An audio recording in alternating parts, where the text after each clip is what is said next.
إن الحمد لله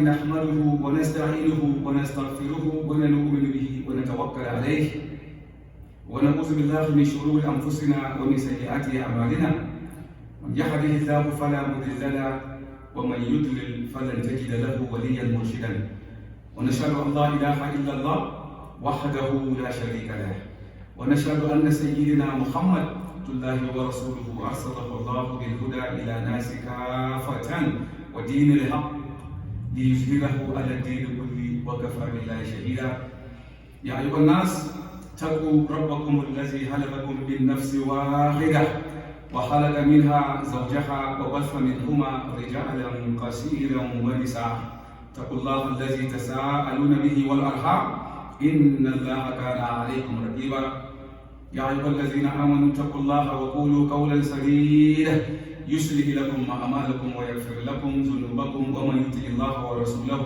فقد فاز فوزا عظيما يا أيها الذين آمنوا ادخلوا في السلم كافة ولا تتبعوا خطوات الشيطان إنه لكم عدو مبين أما بعد فإن أصدق الحديث كتاب الله عز وجل وخير الهدي هدي محمد صلى الله عليه وسلم وشر الأمور محدثاتها كل مسلم بدعة كل بدعة ضلال أيها الناس أوصيكم ونفسي بتقوى الله ولا تموتن إلا وأنتم مسلمون واعتصموا بحبل الله جميعا ولا تفرقوا.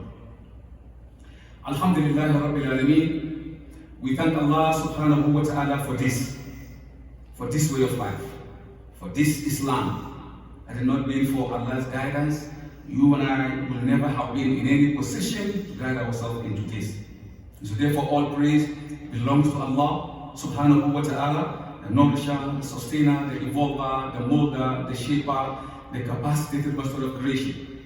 Whomsoever Allah in His wisdom guide to this way of life, there is actually none that can misguide. And whosoever Allah left unguided, there is no one that can guide. And I bear witness that there is no deity or any object worthy of worship but Allah subhanahu wa ta'ala alone in His infinite capacity. And I also bear witness openly, without any shame, that the Messenger Muhammad sallallahu alaihi wasallam is the last and final messenger sent by Allah to guide mankind after Allah has sent series of messengers. Brothers and Islam, what is happening today on social media, things that they say about the Messenger Muhammad sallallahu alaihi wasallam, things that they say about Islam, these are the Orientalists saying those who have vested interests to castigate Islam. Some say the Quran was written by Muhammad. Some say it was taught to him by some evil spirit. Some say he juxtaposed the Old Testament with the New Testament, and then he came about with some Arabian tradition, and then he came out with the Quran. And that they say Islam have no role, or that the Quran have nothing to do to guide mankind, to push mankind, or to steer mankind into the next millennium.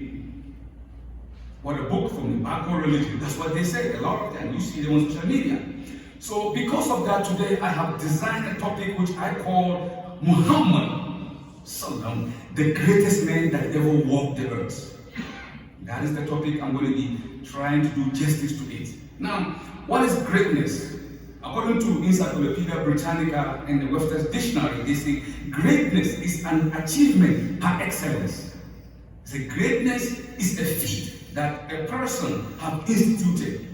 Greatness is someone that have excelled his peers and have done something that boggles the mind. Greatness. Now, if this is the meaning of greatness, then we have a lot of people that are equally qualified to become great. No, but when we analyze this word carefully and we go to the world and analyze things that they have done, definitely by the time we finish this khutbah, it will be clear that Muhammad sallallahu alaihi wasallam is the greatest man that ever walked the earth. In 1972, Times Magazine poses a question. And the question they posed was, who are greatest men? And among them, who is the all-time best? And so intellectuals who have qualified to speak on this leverage came from every part of the world. And among them is a man by the name James Garvin. James Garvin is a general in the United States Marine Corps. one of the best mathematicians in the world today. And he said, I think I'm qualified to speak on this leverage of greatness. But my research is going to be based on impact and impact alone, not just being great, but what impact has an individual left on the face of the earth, according to James Garvey. And he said, I began to do my research. It took me 4 years, but at the end of the day, I came to the conclusion, the only one or the only individual that is,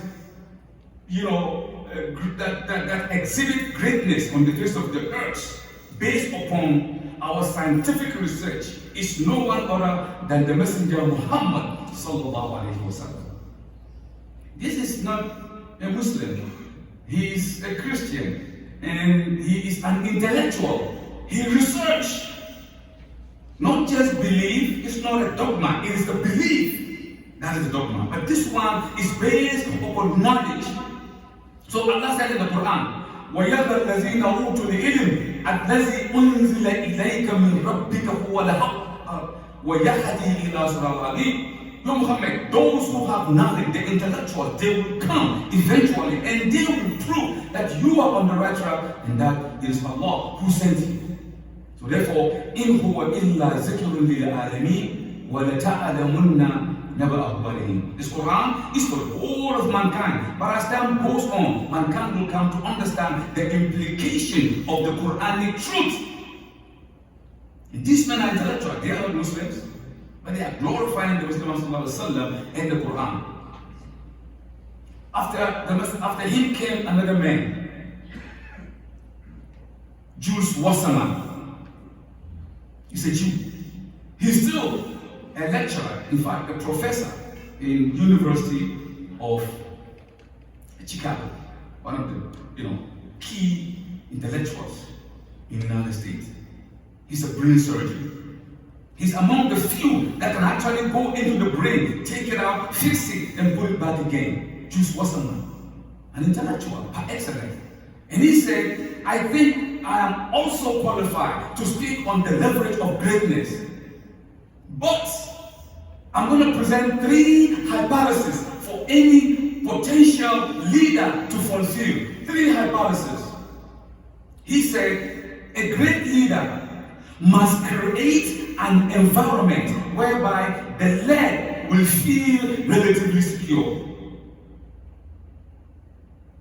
He said, a great leader must himself provide for the led, not the opposite. A great leader must provide for the led, not the opposite. Seeing that today, the world that we live in, leaders are milking nations, they are stealing, crippling institutions. Leaders is no leadership. A leader must be able to provide for the led. Jules Wasserman said, number 3, a leader must leave something behind so that after he leaves, his followers will have something to cushion back on. This is leadership. He said, Jules Wasserman, he's still alive. And he said, me being a Jew, I have analyzed prophets and messengers, doctors and liars, men of great repute, men who, if they speak, the world will listen, kings and queens. I have analyzed them. And I came to a conclusion. Perhaps the greatest man that ever walked the earth is Muhammad sallallahu alaihi wasallam. And he said, to a lesser degree, I think Moses is. See, I take off my hat for him. Being a Jew, he said, to a lesser degree, Moses is next. But Muhammad is number 1. I don't know who forces him to say. This is knowledge. So Allah glorified knowledge in the Quran. يَرْفَعِ اللَّهُ الَّذِينَ آمَنُوا مِنْكُمْ وَالَّذِينَ أُوتُوا الْعِلْمَ دَرَجَاتٍ. Those amongst you with faith, alhamdulillah, but men of knowledge, Allah said, I will give them a degree above everything. Books, knowledge, we need to read. The first revelation, we know the first revelation. How many words does Allah know? Do I know? Do you know? We don't know. Infinity, behind infinity. Why would Allah say, Iqra? The first revelation that the Messenger Muhammad heard in the Mount of Light was, read, O Muhammad, read, Muslims. So in the first revelation, from Iqra up to Malam Ya'lam, Allah mentioned knowledge twice. And he mentioned pen once to emphasize the importance of learning in Islam. Sallallahu Alaihi Wasallam. He said, Khayrukum man ta'allama al-Quran wa 'allama. The best amongst you is he who learns the Quran and teaches it. Not in a mosque or the richest man, I don't know. Khayrukum man ta'allama al-Quran wa 'allama. This is the yardstick of Allah, not dunya. And he made these statements that the greatest man to him, being a researcher, is the Messenger Muhammad. He said, men have created arms, but the arms have been destroyed, with them never to be mentioned. He said, look at Mussolini. He said, look at Mussolini. He created the biggest armed forces in the world that the world have never seen, but all this have crumbled with him, never to be remembered. He said, look at Hitler, from Göttingen to the Hinterland of Poland, movement to take over the world, but Hitler is no more. It has crumbled, whatever his ideology, it has crumbled to dust, never to be mentioned again. It is relegated to the part of history. He said, look at Mongolia, Genghis Khan. At one point in time, he was by far the most, conqueror. But anytime Genghis Khan sat on his horse with the intention to conquer nation, he said, the greatest pleasure in life is to conquer your enemy, seize their horses, and hear the women crying. He said, where is Genghis Khan? His empire have crumbled right before his eye, never to be mentioned. He said, but look at the Messenger Muhammad. He said, in 23 years, history have never recorded such a stupendous ideology, such a feat. History have never recorded that. He said, Muhammad walked in the desert, bare naked. His foot, naked foot. He walked among his peers. He ate what they ate. He drank what they drank. He laughed the way they are. He dressed the way they are. They loved him so much. I don't know what he told them, but the history have never recorded. For 23 years, this man was able to overturn the warring Arab tribes into a whole nation, and it is still resonating because, according to our projection, Islam is still the fastest growing religion in the world. How? Why? He said this is greatness, and he's not a Muslim. He said if these are the yardstick for measuring greatness, then we have a question to ask. Who can dare compare himself with Muhammad sallallahu alaihi wasallam? This is a man of knowledge. Then we have another man by the name Alfonso Lamartine. Alfonso Lamartine lived in Europe, and he wrote a book by the name La Turque. He was talking about the Ottoman Empire, the Turkish, the Ottoman Empire. The book's name is La Turque. In that book, there is a chapter for leadership. He said, me too, I will be speaking on leadership. Again, I will have 3 principles for any will-be potential leader to fulfill, according to Alfonso Lamartine. Check the book out. La Turque. The talks, that's what it means.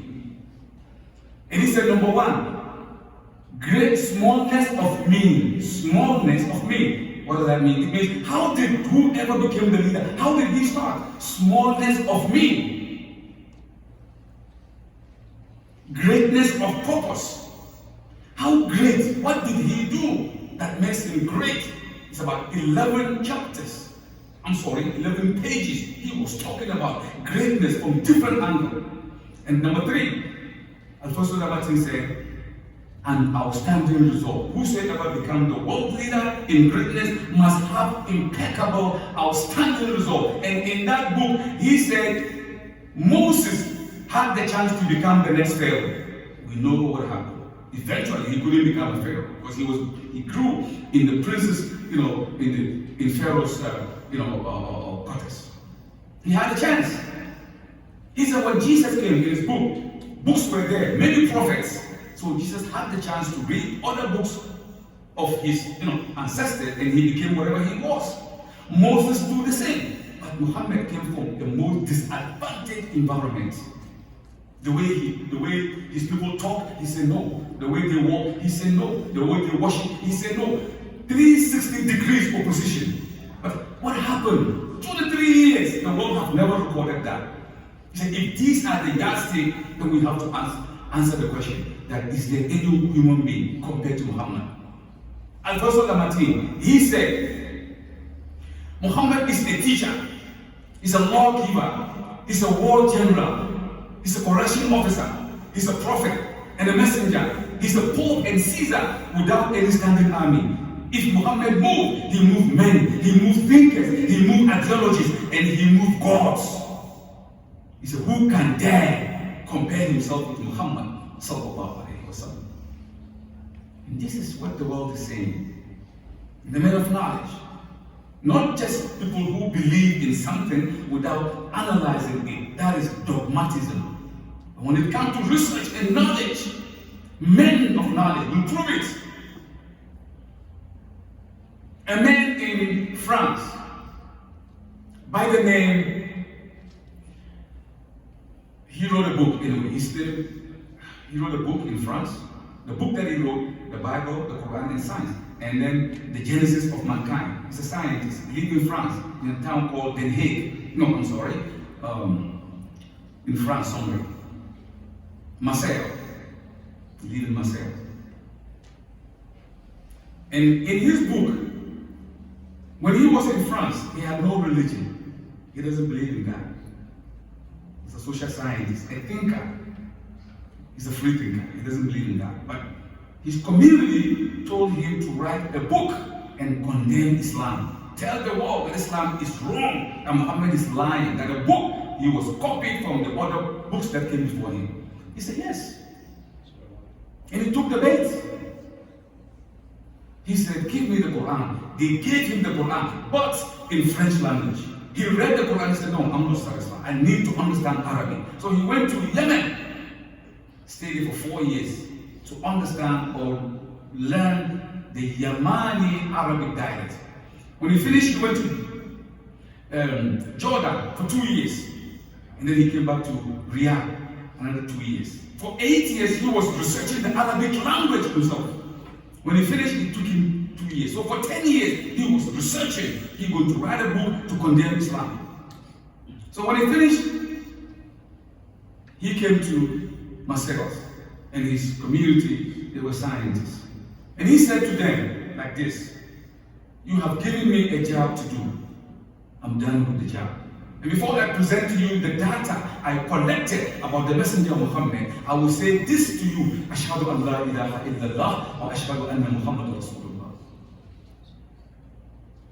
Researching the Quran, what did he see? Make him to you a Muslim. That is what Islam is all about. That is what the Quran is all about. Allah said, وَإِنَّكَ لَعَلَىٰ خُلُقُ الْعَزِيمِ. Thou, O Muhammad, stood on the most exalted of all characters. Haven't we, haven't we raised your esteem, put you on the tongue of men to pronounce you the most mentioned name on the face of the earth? As human being is Muhammad. 5 times a day we pray. Muhammad, as we sit here right now, some nation somewhere they doing the azan, some doing zuhur, maghrib, some it's 24 hours. Haven't we raised your esteem? Haven't we put you on the tongue of men to pronounce you? So all these guys who think whoever they are, who are they? Where are they? Nobody mentioned them.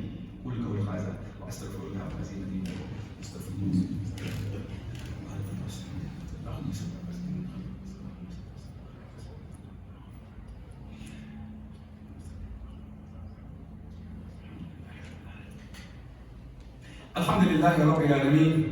Wassalatu wassalamu ala nabiyyina Muhammad wa alihi wa ashabihi wa man taba'ahum ila yawmiddin. My dear brothers in Islam, the topic of my khutbah today is Muhammad, the greatest man that ever walked the earth. You know about Hitler? He wrote a book. I have that book. I have to buy that book to see what is inside that book. The book's name is Mein Kampf. It means my struggle or my war. In that book, Hitler reserved a chapter for leadership. And Hitler said about leadership, an agitator have the right or the tendency to become a leader. And he said, a theorist have the same tendency. Theorists are good. They could come out with hypotheses. They could become, they are potential leaders.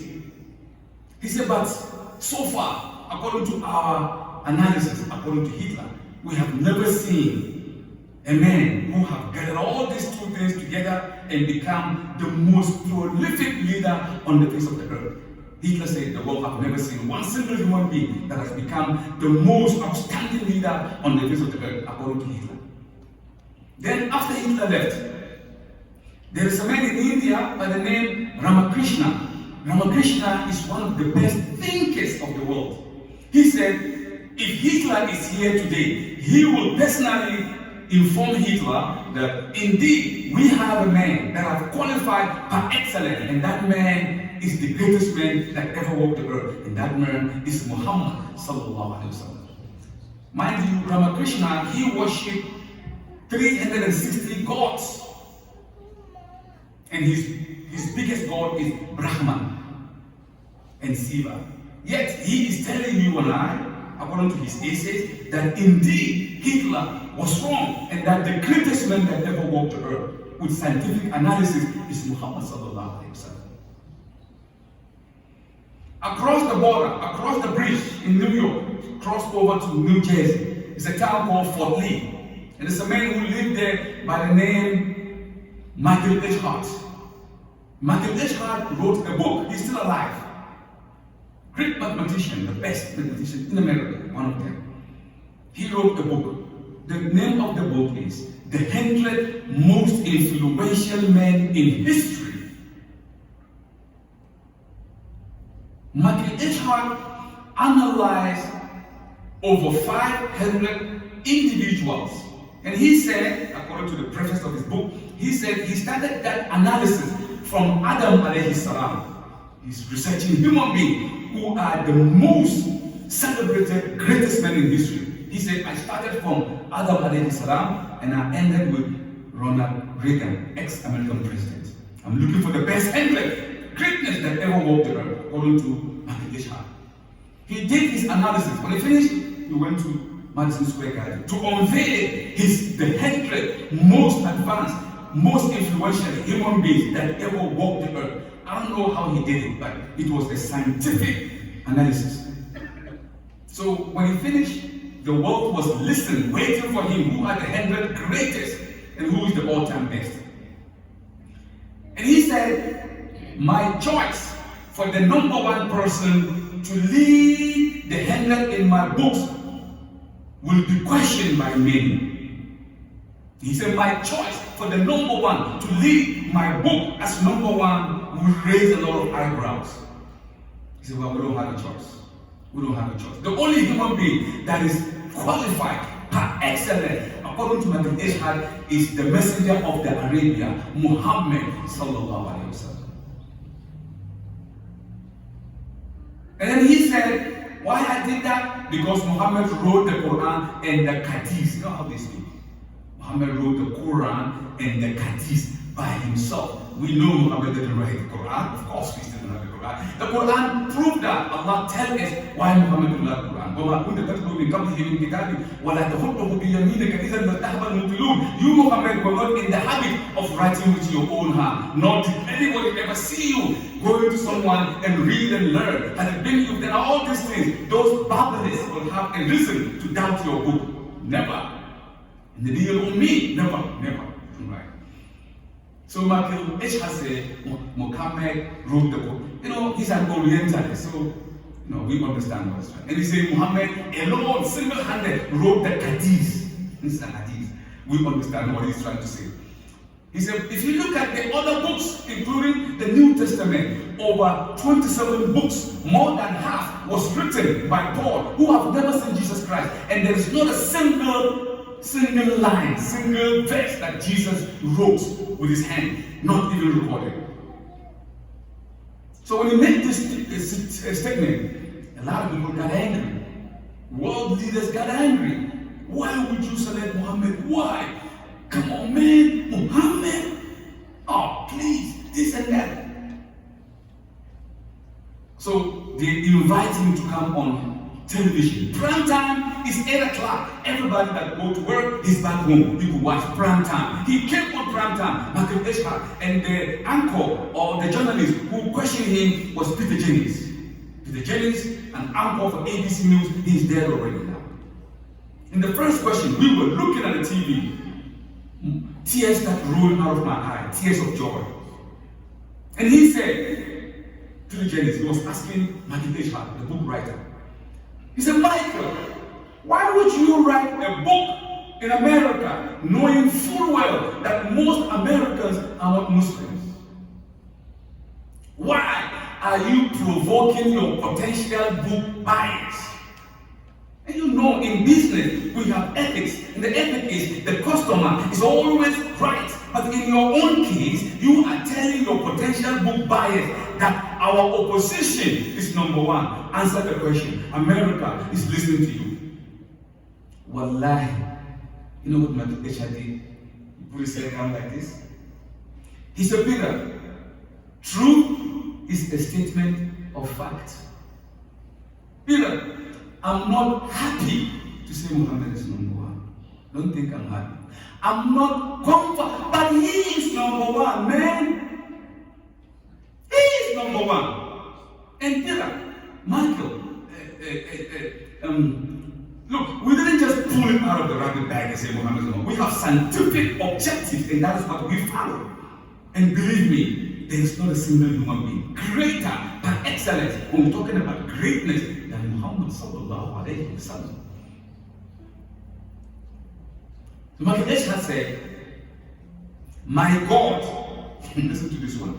He said, my God, my Lord, my Savior, I gave you number 3. Can you believe that? He gave Jesus number 3 and he gave Muhammad number 1. And he explained.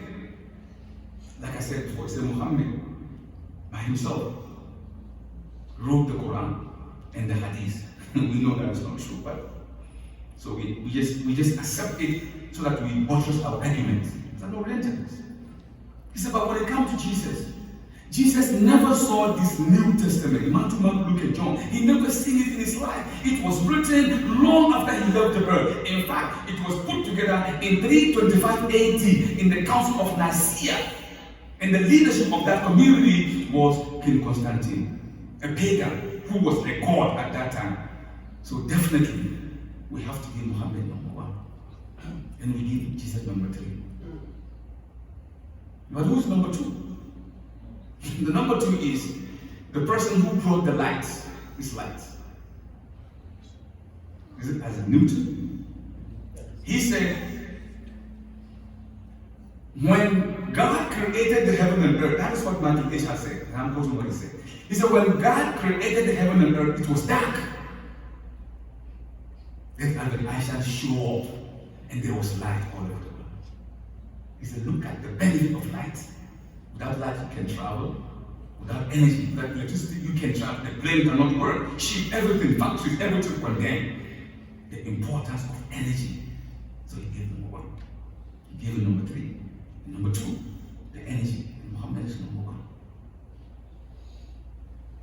Encyclopedia Judaica, volume 15, it says, Muhammad, I don't know why it happened to be in the Encyclopedia Britannica. He said Muhammad is the most successful of all the world prophets. And then he said the most unfortunate prophet is Jesus. Because he loved the world. His people misunderstood him. He didn't get to marry. He didn't leave us a legacy that we will dwell upon. The most unfortunate prophet, according to him, is Isa ibn Maryam. Because his people didn't give him the chance. He said, but the life of the Messenger of Muhammad is like an open book. It's like a book open. And he gave reasons upon reasons. George Bernard Shaw, a Britisher, in 1886, he wrote the book. The book's name is The Genuine Islam. The Genuine Islam. And in that book, George Bernard Shaw said, I predict within the next 200 years, England must accept Islam. No, Europe.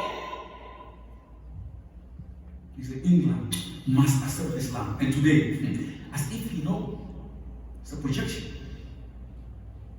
Most of the churches today, you know very well, in England, I was there about a year and a half ago, and they took me around counting the masjid that used to be churches. I said, please, let's go home, I'm tired already. Endless and endless, subhanallah. So Allah said, هو الذي أرسل رسوله بالهدى ودين الحق ليظهره على الدين كله ولو كره الكافرون ولو كره المشركون. At the end, Allah said, وَكَفَى بِاللَّهِ شَهِيدًا. He is Allah who sent His messenger with the religion of truth to supersede each and every way of life. And Allah said, even if the unbelievers like it or not, even the mushrik like it or not, at the end Allah said, وَكَفَى بِاللَّهِ شَهِيدًا. I am the witness, I am the ultimate witness that Islam will be a religion by excellence all over the world. The question is, why are you here in America? That's $1 million question. What I'm seeing in the masjid is United Nations. I see different people from different countries. This is United Nations. That's what the Quran or Islam is talking about. But why are you in this country? You might say, well, I'm here because I want to better my life. Well, I'm here because of political reason. If I go back, I'm going to be in trouble. Well, I'm here because I want to leave something for my children. If they grow, they could get something. Which is very good, beautiful. Allah said, in the ardi wasi'an, siru fil ardi. The world is mine, travel on earth, go. It's right. But these are materialism, which is also good. We need that to live. The Sahaba, they understood the message when Allah said, وَمَا أَرْسَلْنَاكَ إِلَّا كَافَةً لِلنَّاسِ بَشِيرًا وَنَذِيرًا وَلَكِنَّ أَكْثَرَ النَّاسِ لَا يَعْلَمُونَ. We have not sent thee, O Muhammad, but for the whole of mankind, warning them and giving them guidance. But still Allah said, وَلَكِنَّ أَكْثَرَ النَّاسِ لَا يَعْلَمُونَ. Islam is the most misunderstood religion today, but it is the fastest growing religion. It is the most misunderstood religion because we're not doing our way. It is the most advanced religion because Allah said, it is Allah who made Islam to be whatever it is. We are here to also do da'wah, to present to those who don't know what Islam is all about. Not just us alone. These people outside, they need Islam. Allah has softened them to receive Islam. So we have to open our mouth. We are here for so many reasons. Allah wants us to disseminate Islam. They don't have to come to my village in Africa. They don't have to come to your village. No. In my village, we have 3 stones. Our women, they put 1, 2, 3, and they put a bowl in the water, and they have a wood, and they fan it, and the smoke. But Allah make it easy. You know, you don't have to do that. Here, you come here, you live the way they live. You have a sofa, remote control, big television, just like they live. In return, give them Islam. So most of the Sahaba, according to Imam Ghazali, he said most of the Sahaba did not die in Arabian Peninsula. They left Arabian Peninsula. That is where they went and they disseminated Islam to all over the world. وَمَا أَرْسَلْنَاكَ إِلَّا رَحْمَةً لِلْعَالَمِينَ بَشِيرًا وَنَذِيرًا وَلَكِنَّ أَكْثَرَ النَّاسِ لَا يَعْلَمُونَ. This word is true. وَلَكِنَّ أَكْثَرَ النَّاسِ لَا يَعْلَمُونَ. Still, most of mankind do not know this religion. I was in Brazil a few years ago. We went to a village called Macau. From Macau, we took a boat into the biggest rainforest that I've ever seen in my life. The biggest, unbelievable rainforest, Amazon. Traveled for like 3-4 days before we reached our destination in the jungle. So I was imagining, subhanAllah, if I fall down and die, nobody will know about me again. That's it. So we went to that community. We found almost all of them. They don't have no clothes on. They look at us, we have clothes, and they were laughing at us. We have clothes, and they were like laughing at us because we have clothes on. They don't even know what Islam is. So when I look at their life and compare me, I went behind a big sequoia tree. Talking about the sequoia Toyota. Sequoia is a tree. Go to Amazon, you find it. It's big from here to over here. Inside sequoia tree, they could carve out and allow car to pass in between. Huge! They worship those trees. So I went behind that tree and I bowed down and then sujood shukur to thank Allah that I am a Muslim. That I am a Muslim. I was giving gratified to Allah subhanahu wa ta'ala. The world need to know what Islam is all about. The world have tried so many ways of life, so many ways of life, communism, social communism, democratic system, everything have been tried. The world is looking for Islam. It's looking for Islam. It's looking for Islam. It is about the only way of life that mankind need to understand and to know. Inna dina indallahi al-Islam, wa man yabtaghi ghayra al-Islam dinan falan yuqbala minhu. The religion before Allah is Islam, total submission to the will of Allah subhanahu wa ta'ala. Mahatma Gandhi of India, he was the one that brought them, independence. In his book, The Young India, he said, it is not the sword, as the enemies of Islam said, that made Islam to become great, but it is the book that the prophet of the desert brought. The information that is inside the book and the life of that messenger, it is so perfect and in harmony with nature. It is inconsistent with the life of human beings. That's what made them to accept Islam. Otherwise, sword would never do anything. He said, you say sword? With sword. With sword, if I say accept Islam and you took it because you are scared of the sword, that is not Islam. He said, like Karafi, he even quoted that verse. He said, these people took Shahada willingly, without any, dress or without any force onto them. And that is why Islam is the fastest growing religion. And he said, when I'm reading the, biography of Muhammad sallallahu alaihi wasallam, when I reach the last chapter, the last page, and the last paragraph, and the last line, I became so sad. Why? Because there was nothing more to read about this beautiful soul that walked the earth. This is what intellectuals are saying about the Messenger of Muhammad.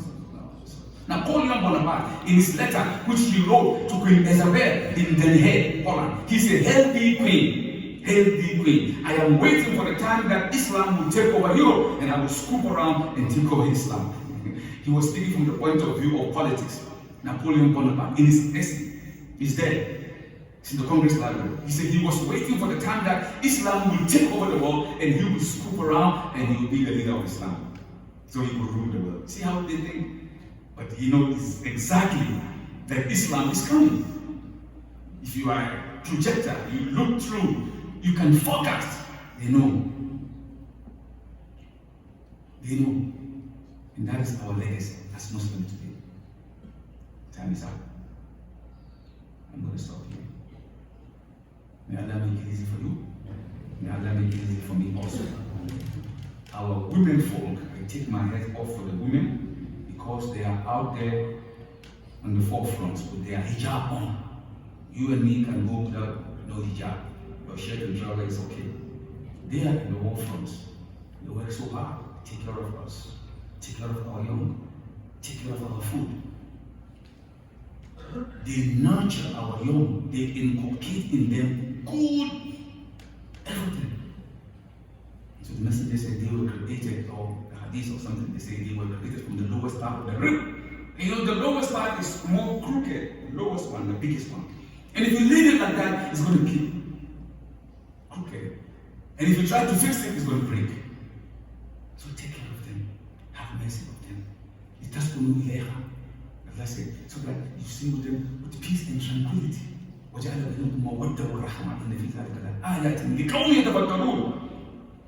happened to you is the women. Be patient, be patient, be patient. The messenger said, you must say something when you're angry. If you are standing, sit down. If you are sitting down, lay down, just to avoid the crash.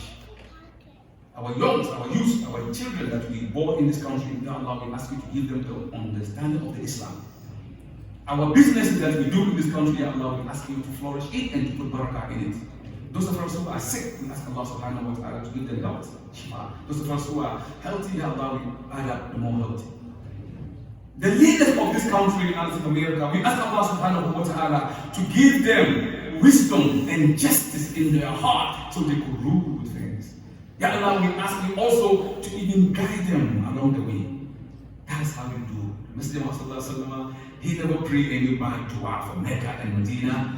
Remember when he was in Daif, they ruffled him, even threw stone at him. Eventually, the angel of the rock said, Allah has sent me to destroy the whole place, to bury them. So, Ya Allah, your name is mercy. If they don't worship Allah, they are children's children. They will worship Allah. When I went to Hajj some years ago, I met your Imam that time, and I went to Taif, and I saw the whole place. Everybody's a Muslim. I said, Allahu Akbar. So we make dua for America, for Allah to guide them. We eat and drink and breathe here. We send money back home. Allahu Akbar. This country, we have to raise our hand and make dua for America. Who is better, my country or your country? No, we live here. We can build our masjid. We can do everything. Subhanallah. اللهم ربنا آتنا في الدنيا حسنة وفي الآخرة حسنة وقنا عذاب النار.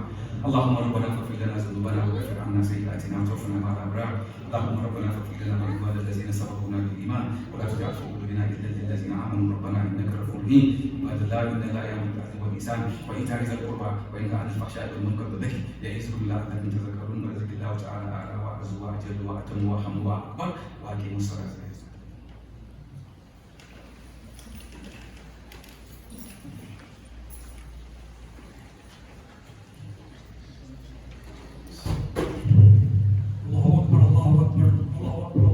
أشهد أن لا إله إلا الله، أشهد أن محمدا رسول الله.